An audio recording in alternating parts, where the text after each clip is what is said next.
توكلت على الحي الذي لا يموت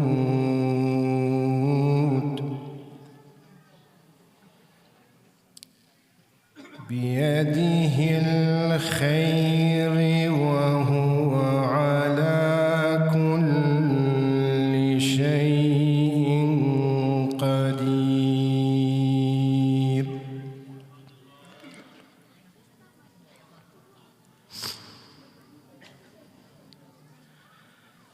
اللهم صل على محمد وآل محمد.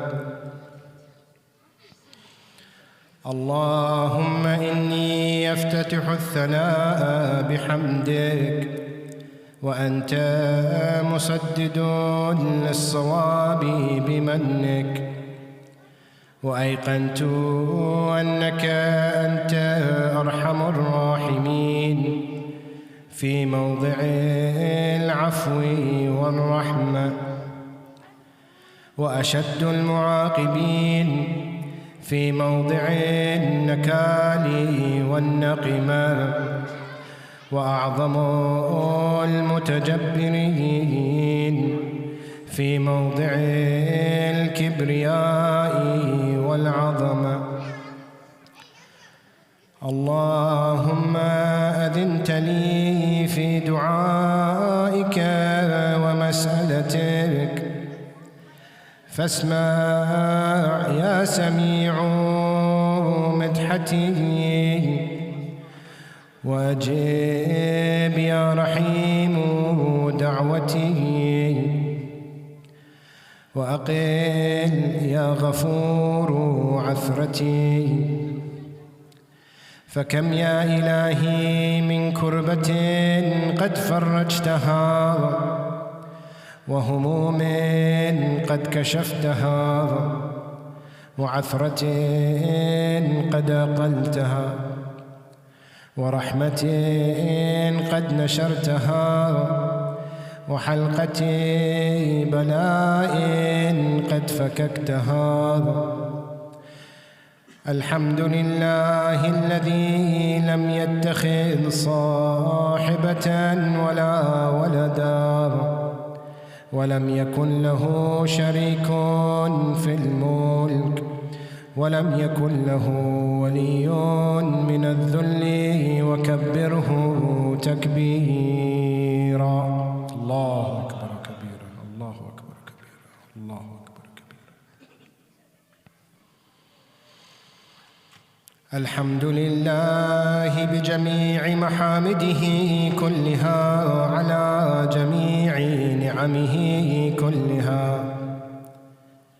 الحمد لله الذي لا مضاد له في ملكه، ولا منازع له في أمره. الحمد لله الذي لا شريك له في خلقه، ولا شبيه له في عظمته. الحمد لله الفاشي في الخلق أمره وحمده، الظاهر بالكرم مجده، الباسط بالجود يداه، الذي لا تنقص خزائنه ولا تزيده كثرة العطاء إلا جودا وكرما، إنه هو العزيز الوهاب. اللهم إني أسألك قليلا من كثير مع حاجة بي إليه عظيما، وغناك عنه قديم، وهو عندي كثير، وهو عليك سهل يسير. اللهم إن عفوك عن ذنبي، وتجاوزك عن خطيئتي، وصفحك عن ظلمي، وسترك على قبيح عملي، وحلمك عن كثير جرمي، عندما كان من خطئي وعمدي أطمعني في أن أسألك ما لا أستوجبه منك، الذي رزقتني من رحمتك وأريتني من قدرتك وعرفتني من إجابتك، فصرت أدعوك آمنا وأسألك مستأنسا، لا خائفا ولا وجلا، مدلا عليك فيما قصدت فيه إليك، فإن أبطأ عني عتبت بجهلي عليك، ولعل الذي أبطأ عني هو خير لي لعلمك بعاقبة الأمور. فلما أرى مولا كريما أصبر على عبد لئيم منك علي يا رب، إنك تدعوني فأولي عنك، وتتحبب إلي فأتبغض إليك، وتتودد إلي فلا أقبل منك، كأن لي التطول عليك. فلم يمنعك ذلك من الرحمة لي والإحسان إلي والتفضل علي بجودك وكرمك، فارحم عبدك الجاهل، فارحم عبدك الجاهل، فارحم عبدك الجاهل، وجد عليه بفضل إحسانك، إنك جواد كريم. الحمد لله مالك الملك مجري الفلك مسخر الرياح فالق الإصباح ديان الدين رب العالمين. الحمد لله على حلمه بعد علمه، والحمد لله على عفوه بعد قدرته، والحمد لله على طول أناته في غضبه، وهو قادر على ما يريد. الحمد لله خالق الخلق باسط الرزق فالق الإصباح ذي الجلال والإكرام والفضل والإنعام، الذي بعد فلا يرى وقرب فشهد النجوى تبارك وتعالى. الحمد لله الذي ليس له منازع يعادله ولا شبيه يشاكله ولا ظهير يعاضده، قهر بعزته الأعزاء وتواضع لعظمته العظماء، فبلغ بقدرته ما يشاء. الحمد لله الذي يجيبني حين أنادي ويستر علي كل عورة وأنا أعصي، ويعظم النعمة علي فلا أجازي، فكم من موهبة هنيئة قد أعطاني، وعظيمة مخوفة قد كفاني، وبهجة مونقة قد أراني، فأثني عليه حامدا وأذكره مسبحا. الحمد لله الذي لا يهتك حجابه ولا يغلق بابه ولا يرد سائله ولا يخيب آمله. الحمد لله الذي يؤمن الخائفين وينجي الصالحين ويرفع المستضعفين ويضع المستكبرين ويهلك ملوكا ويستخلف آخرين. والحمد لله قاسم الجبارين مبير الظالمين مدرك الهاربين نكال الظالمين صريخ المستصرخين موضع حاجات الطالبين معتمد المؤمنين. الحمد لله الذي من خشيته ترعد السماء وسكانها وترجف الأرض وعمارها وتموج البحار ومن يسبح في غمراتها. الحمد لله الذي هدانا لهذا وما كنا لنهتدي لولا أن هدانا الله.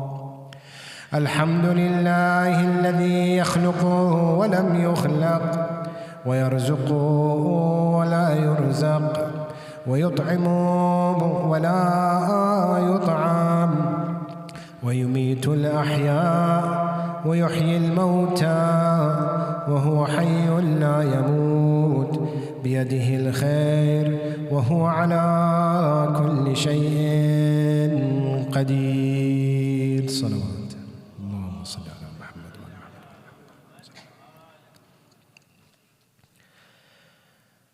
اللهم صل على محمد عبدك ورسولك وأمينك وصفيك وحبيبك وخيرتك من خلقك وحافظ سرك ومبلغ رسالاتك أفضل وأحسن وأجمل وأكمل وأزكى وأنمى وأطيب وأطهر وأسنى وأكثر ما صليت وباركت وترحمت وتحننت وسلمت على أحد من عبادك وأنبيائك ورسلك وصفوتك وأهل الكرامة عليك من خلقك. اللهم وصل على علي أمير المؤمنين ووصي رسول رب العالمين عبدك ووليك وأخي رسولك وحجتك على خلقك وآيتك الكبرى والنبأ العظيم. وصل على الصديقة الطاهرة فاطمة سيدة نساء العالمين. وصل على صبتي الرحمة وإمامي الهدى الحسن والحسين سيدي شباب أهل الجنة.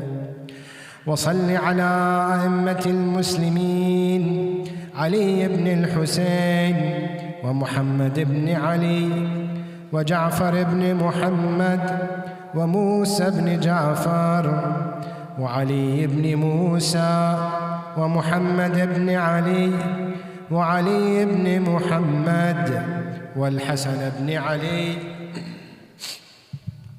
والخلف الهادي المهدي حججك على عبادك وأمنائك في بلادك صلاة كثيرة دائمة. اللهم وصل على ولي أمرك القائم المؤمل والعدل المنتظر وحفه بملائكتك المقربين وأيده بروح القدس يا رب العالمين. صلوات.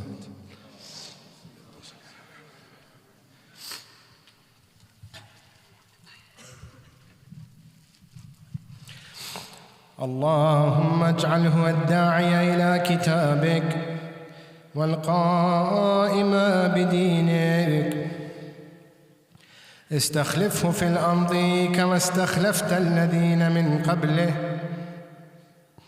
مكن له دينه الذي ارتضيته له. أبدله من بعد خوفه أمنا يعبدك لا يشرك بك شيئا. اللهم أعزه وأعزز به وانصره وانتصر به وانصره نصرا عزيزا وافتح له فتحا يسيرا واجعل له من لدنك سلطانا نصيرا. اللهم أظهر به دينك وسنة نبيك حتى لا يستخفي بشيء من الحق مخافة أحد من الخلق. اللهم إنا نرغب إليك في دولة كريمة تعز بها الإسلام وأهله وتذل بها النفاق وأهله وتجعلنا فيها من الدعاة إلى طاعتك والقادة إلى سبيلك وترزقنا بها كرامة الدنيا والآخرة. اللهم ما عرفتنا من الحق فحملنا وما قصرنا عنه فبلغنا. اللهم المم به شعثنا واشعب به صدعنا وارتق به فتقنا وكثر به قلتنا وأعزز به ذلتنا وأغن به عائلنا واقض به عن مغرمنا واجبر به فقرنا وسد به خلتنا ويسر به عسرنا وبيض به وجوهنا وفك به أسرنا وأنجح به طلبتنا وأنجز به مواعيدنا واستجب به دعوتنا واعطنا به سؤلنا وبلغنا به من الدنيا والآخرة آمالنا وأعطنا به فوق رغبتنا يا خير المسؤولين وأوسع المعطين. اشف به صدورنا واذهب به غيظ قلوبنا واهدنا به لما اختلف فيه من الحق بإذنك إنك تهدي من تشاء إلى صراط مستقيم. وانصرنا به على عدوك وعدونا إله الحق آمين. اللهم إنا نشكو إليك فقد نبينا صلواتك عليه وآله، وغيبة ولينا، وكثرة عدونا، وقلة عددنا، وشدة الفتن بنا، وتظاهر الزمان علينا. فصل على محمد وآله، وأعنا على ذلك بفتح منك تعجل، وبضر تكشف، ونصر تعز، وسلطان حق تظهر، ورحمة منك تجللناها، وعافية منك تلبسناها، برحمتك يا أرحم الراحمين. اللهم صل على محمد وآل محمد.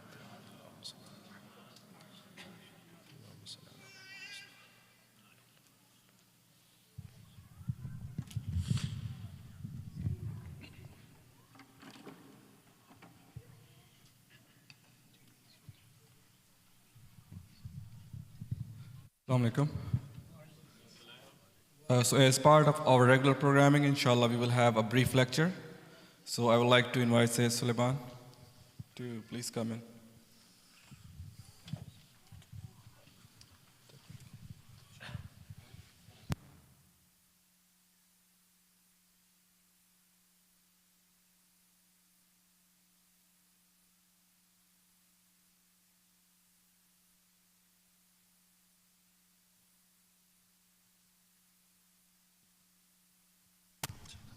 Using the table? I'll use the table today. The table? Yeah.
Bismillahir Rahmanir Rahim. Assalamu alaikum wa rahmatullahi wa barakatuh. So we are now towards the last few days of the month of Ramadan. And of course, this is an important time for us to make sure that our actions, our intentions, our repentance are acceptable to Allah. And there are also certain things that we should be preparing for the conclusion of the month and for the beginning of the month of Shawwal. Some of those are of a character building and a spiritual nature, and some of those are of a legal nature. And I want to talk a little bit about the legal things that we should be aware of briefly today, not in any great depth. The first, of course, is Eid. And many of you are probably hearing debate whether Eid is going to be on Sunday or on Monday. There are two main rulings that we are concerned with. One is the ruling of Sayyid Sistani and one is the ruling of Sayyid Khamenei. Both of them require a local sighting, meaning they need a visibility of the crescent, not a sighting, but the visibility of the crescent in your local area. But they differ about what kind of visibility that is, what kind of crescent that is. Sayyid Sistani requires the crescent to be visible in your local area such that it can be seen with the naked eye. And Sayyid Khamenei says it needs to be visible in your local area, but it doesn't need to be visible with the naked eye. It can be seen with binoculars or a telescope, which means that in some cases it might be visible one day earlier because, let's say, a 13-hour or a 14-hour old crescent. If the crescent is 14 hours, or let's say 15 hours old at sunset, meaning the new moon conjunction was 15 hours before sunset. When sunset happens on Saturday, it'll actually be a little bit less than that, but let's say it were 15 hours. With a telescope, you might be able to see it on Saturday. But without a telescope, you won't see it until Sunday. So that might mean that, according to Sayyid Sistani's fatwa, Eid will be a day later than Sayyid Khamenei. So in general, either it will be the same day, some years, or Sayyid Sistani will be one day later. It will never be the opposite way. As it happens, this year, the crescent will be, I think, a little bit under 12 hours or somewhere in that neighborhood on sunset on Saturday. It will not be visible with conventional telescopes or with the naked eye. Obviously, if it's not visible with the telescope, it won't be visible with the naked eye on Saturday. You are probably going to hear news that somebody saw the crescent with a telescope in Arizona or in California. And there will probably be people making an announcement that therefore Sunday is Eid. Be aware that those reports are likely to be correct. They are just irrelevant to our location. Because if the crescent is seen in Texas, as it might be, or if it is seen in California, as it is somewhat likely, that sighting does not count for Virginia, neither according to Sayyid Khamenei nor according to Sayyid Sistani. So, in all likelihood, Eid will be on Monday. According to Sayyid Sistani, we can say that with almost certainty. And according to Sayyid Khamenei, we can say that with not quite the same level of certainty, but a very high degree of probability. And you will hear reports about a sighting of the crescent in some parts of America on Saturday night. Chances are those are going to be with optical aids, not with the unaided eye. And therefore, they will be irrelevant, and that doesn't make a difference. You might also hear people say on Sunday night that this is a pretty big crescent. It looks like the crescent of the second day. Yes, so a lot of times this question comes up that you guys didn't do Eid yesterday, and now look at the crescent. This is the second day crescent, it's not a first day crescent. Well, there's no such thing as a first day crescent or a second day crescent that can be determined by size.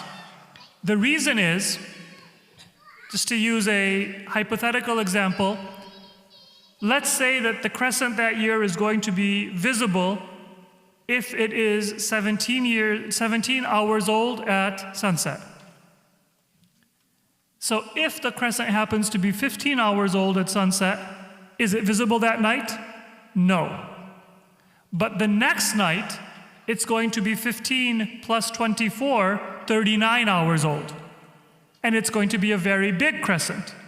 And you're going to say it looks like a second-day crescent, but it's not a second-day crescent. It's a first-day crescent. It wasn't visible the previous night. But it was just under the threshold, and therefore it almost would have been visible. So hopefully the questions that we're expecting people to have about the crescent, they will be within this. Don't get confused. You will hear reports about a sighting on Saturday night, most likely. They're not going to be naked eye sightings, and they're not going to be local, and Eid will not be on Sunday, at least for those two maraji'. Now, I'm not going to go into further detail, but there might be other rulings that those of you who that's relevant to, you can ask individually if there's a question. Any confusion or question about the crescent?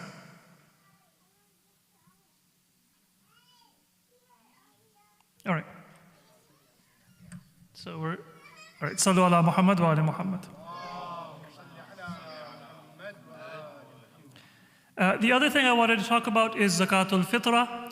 Zakatul Fitrah, as you know, is an obligation, and this is something that is considered to be the completion of your fast, to pay alms to those who are less fortunate, to those who are needy. So just as our prayer is incomplete without sending salawat ala Muhammad wa ali Muhammad, sending our salutations to the Prophet and his progeny, sallu ala Muhammad wa ali Muhammad.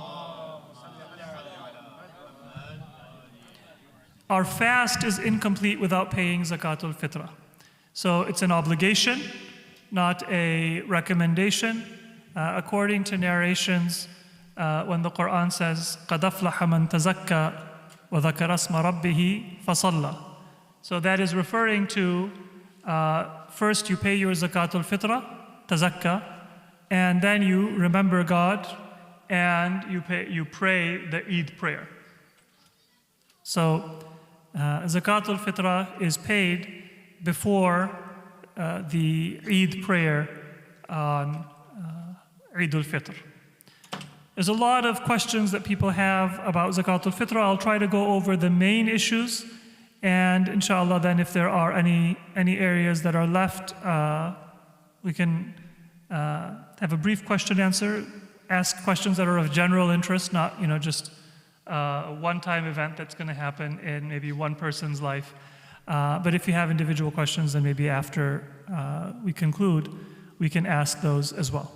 So, Zakatul Fitrah is wajib for the head of household.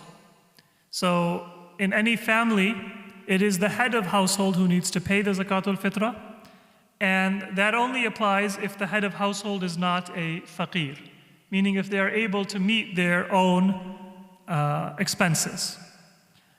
And they don't have, let's say, more legitimate expenses than their income is.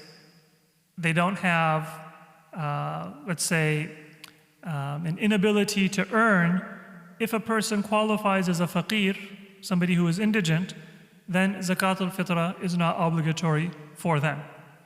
However, if some of their dependents are not faqir, let's say that I am the head of household and I am indigent, so Zakatul Fitrah is not obligatory for me.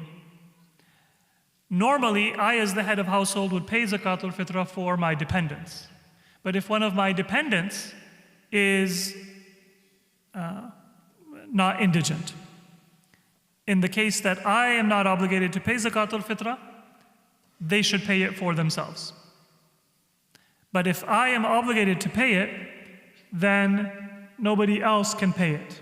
So if I am the head of household, if you are my dependent, then it is my obligation. If you say, hey, you know what, I'll just pay it myself, whatever you did does not remove my obligation. It would be kind of like if I have to pray Salatul Fajr and you say, hey, you know what, don't worry about it, I prayed. All right, you prayed, great, but that doesn't mean that my Salatul Fajr is off of my shoulders. It was my obligation. So there is an obligation for Zakatul Fitr. The person who has the obligation has to pay it, which is the head of household, for their spouse, for their children, and other dependents. And we'll talk a little bit about who is a dependent. If one of the dependents says, I'll just pay it myself, that does not count. Unless the head of household is indigent, and therefore not obligated to pay, and then the dependent will pay. Or if the head of household will not pay. Maybe they are a Muslim, but they just refuse to pay. Or the head of household, the person that I am dependent on, is a non-Muslim, and they're not going to pay Zakatul Fitr. So in that case, I will pay it for myself, even if I'm not the head of a household and I'm somebody else's dependent. So who has to pay Zakatul Fitr? It is anybody who is baligh, meaning that you are an adult, and you are not another person's dependent, and you also should not be unconscious. It's a case that generally I think will be met. There are some cases where you may have uncertainty. Do I count as a dependent or do I not count as a dependent? Let's say, for example, that on the eve of Eid al-Fitr, I come to your house and I'm spending the night. And you're going to be providing me room and board, and maybe you're providing me dinner on the eve of Eid and breakfast on the day of Eid. And so now we have a little bit of a doubt. Am I temporarily your dependent? Or am I just a passing guest, but I'm not your dependent? Sometimes there are cases where it's a little ambiguous, right? If you have ambiguity, there's two solutions.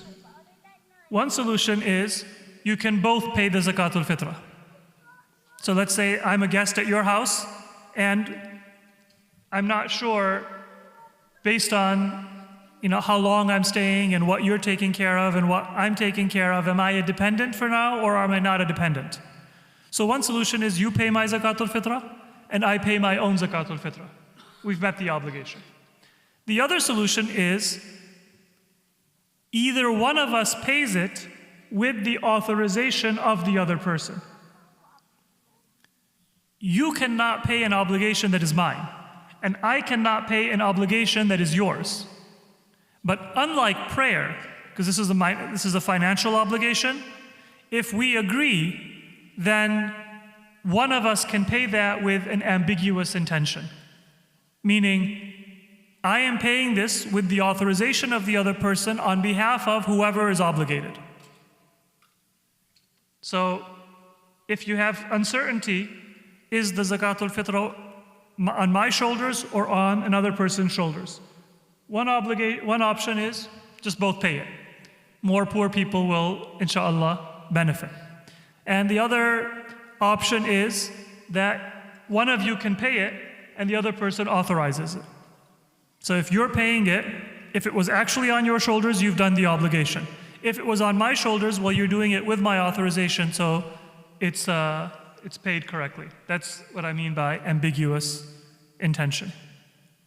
So the obligation for Zakatul Fitr, it is for a person's dependence at the eve of Eid, which means at sunset on the day of Eid, sunset when the crescent is sighted. In our case, as we said earlier, that will almost certainly be sunset on Saturday night, or Sunday night, the night between Sunday and Monday, the eve of Monday. If I am a guest at your place on Saturday in the afternoon, Sunday afternoon, the day before Eid, then Fitra will not be obligatory on you because I'm not a dependent of yours. If I show up just before sunset on Sunday and I bring my luggage and I'm going to be a guest and a dependent of yours, even if it's for a short time, then I count as one of your dependents. Correct? On the time of sunset, your dependents are, as head of household, the people whose expenses you are taking care of. That could be family, or it could be somebody who is not family. Let's say that you have a live-in caretaker, gardener, or home health care. If they are living with you and you are taking care of their expenses, they may not be family. It may not be wajib on you to cover their expenses. Right? They're not your children or your parents or your spouse. They may not even be Muslim. But if they are your dependent, then you are responsible for their fitrah. Your dependent might not be living with you. So parents who have children, say, in college, if you are providing for your children, you're covering their car insurance, their cell phone payment, their food expenses, but they are going to school in another city. They're not under your roof, but they are still your dependent. Or if you are caring for parents or elderly relatives, even in another country, if they are your dependents, you're providing for them, then you have to pay their fitrah, and not them. And again, if they pay it, then it doesn't count. So your dependents are anybody that you are providing for. If a woman is pregnant, that pregnancy does not count as a dependent until the child is born. So if the child is not born, then there is no fitrah. But if the child is born before the eve of Eid, then you have two things to celebrate, and you also have to pay the fitrah. Right? No celebration is without some financial obligation. Between sunset and dhuhr on the day of Eid, there is a precaution. So let's say that you have one of these dependents come. They're not a dependent at sunset on Eid, but they are your guest and they become a dependent, or the child is born, or whatever the case might be. Between sunset, in this case it will be Sunday night, and dhuhr on Monday, 1:15 or whatever dhuhr is on Monday. If between that time you have an additional dependent, it becomes an obligatory precaution to you for you to pay the zakat. So most of us, we can already calculate right now. I have a family of 5, I need to pay zakat al-fitr for 5 people, right? Some of us, maybe we have 1 or 2 dependents, we're not sure. Is my guest gonna arrive in time, or is my guest gonna leave in time? So I don't know. But for 90% of us, already you know how many people are you responsible for the fitrah of. Correct? You can pay that fitrah even before the day or the evening of Eid. You can't pay it before the month of Ramadan, but now you could pay it tonight.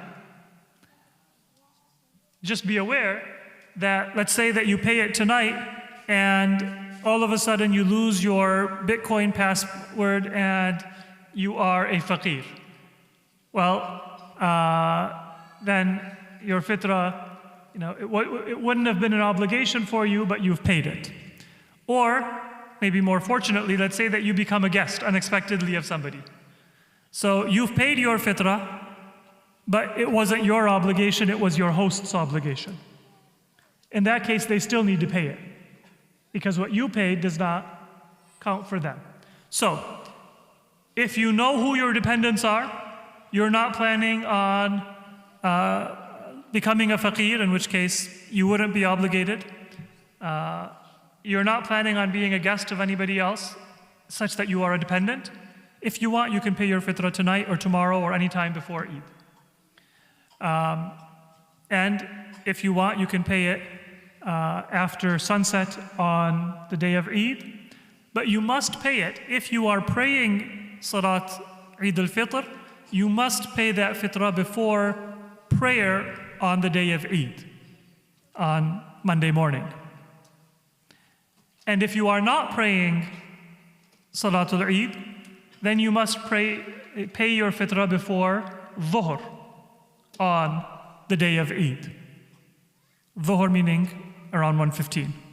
So if you're going to pray Salatul Eid, make sure your fitrah is paid ideally at sunset on Sunday night or any time before the Eid prayer starts, say 10:15, 10:30 on Monday morning. And if you're not praying Salatul Eid, you have to go to work, you're going to be out of town, then make sure you pay it before Dhuhr on the day of Eid al-Fitr.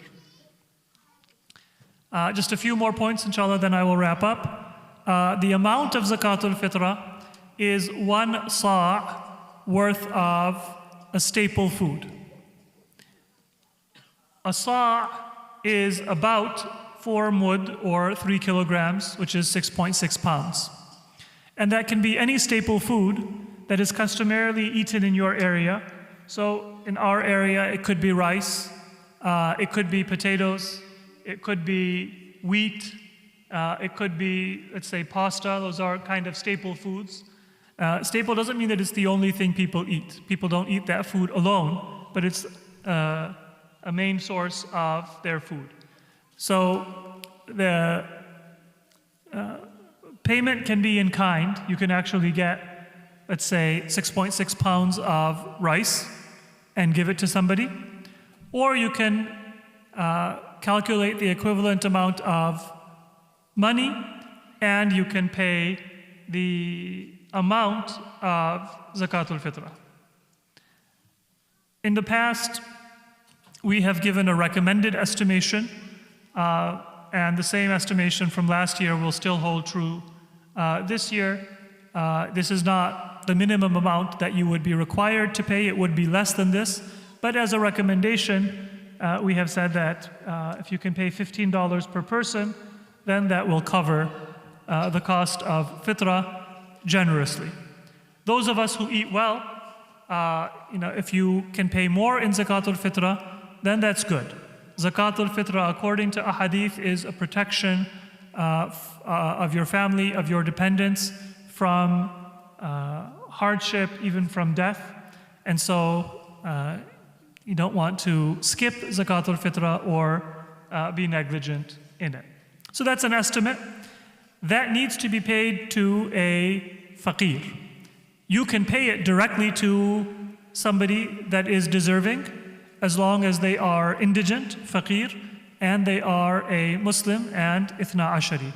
They are a Shia.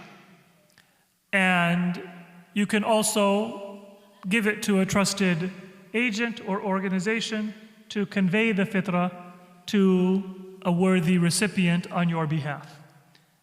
But you can also pay it directly if you know somebody that is deserving. Just remember that you cannot pay your Zakatul Fitrah to somebody who is a required dependent.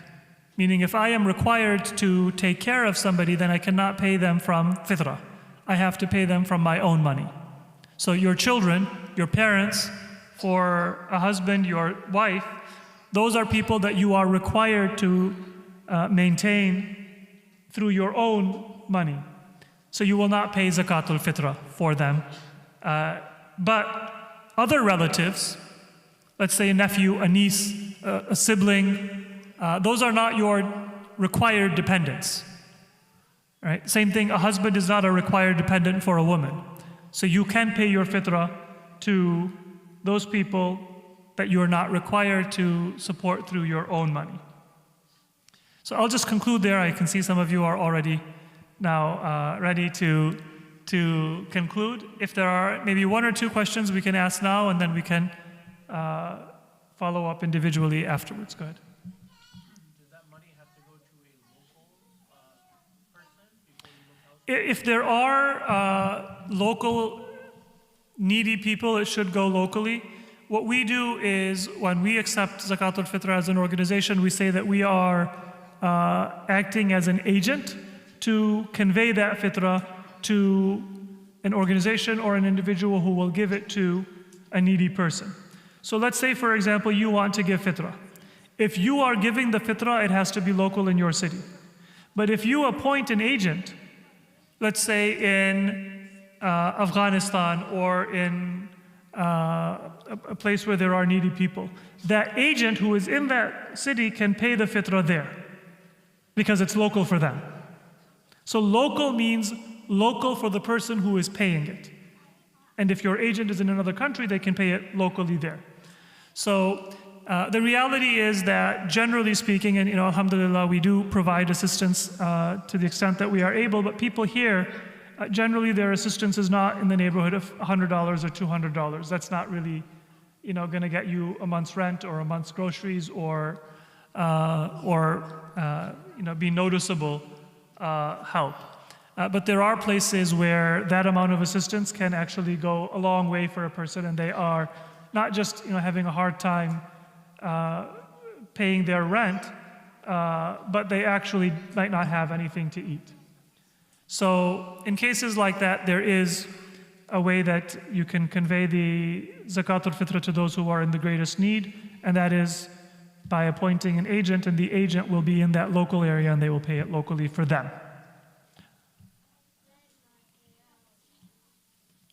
Any other? So the solar eclipse, when is the solar eclipse going to be? I think it's on Saturday morning. Yeah. So an eclipse is only required for you to do the prayer if common custom would say that that eclipse is visible in your area, whether it's a partial eclipse or a total eclipse. In this case, because the sun is going to, because the sunrise is going to be about the same time as the end of the eclipse, there is really not any portion of that eclipse that a common custom would say you are present for and that is visible in your area. So if there is a case where, let's say, for example, the eclipse ends at 7:02 and sun rises at 7:01, technically you have a minute where that partial eclipse is there. But that's not something that custom would recognize. It's only something that you can see with very fine telescopes and calculation. So you're not obligated to pay Salatul Ayat in that case.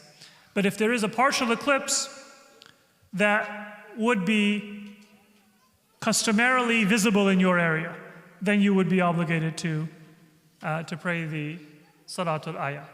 So there is an eclipse, but it's probably not going to be relevant for anybody in the continental United States. All right, so we can perform ziyarat, inshallah. I see that there's one or two other questions. We can ask them individually afterwards, inshallah.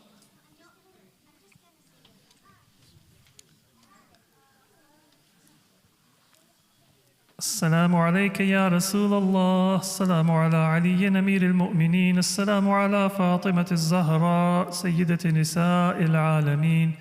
السلام على الحسن والحسين سيدي شباب أهل الجنة، وعلى الأئمة المعصومين من ذرية الحسين، علي زين العابدين ومحمد الباقر وجعفر الصادق وموسى الكاظم وعلي الرضا ومحمد الجواد وعلي الهادي والحسن الزكي العسكري والحجة بن الحسن القائم المهدي صلوات